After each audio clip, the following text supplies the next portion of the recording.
Welcome to Easy Learning. Exercise number 150.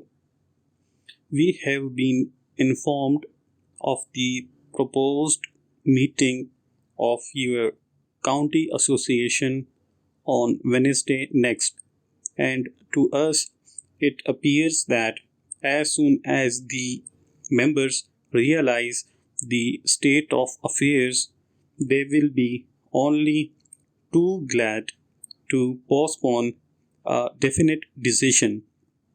We are of the opinion that there are many who have not agreed with the attitude of the executive and who do not wish the proposals to be carried into effect.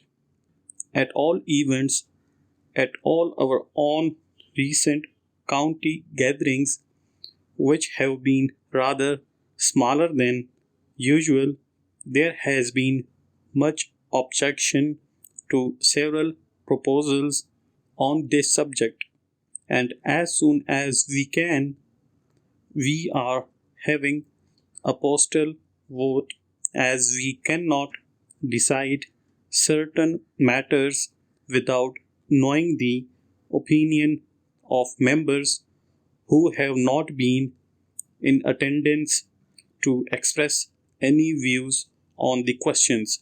Full stop.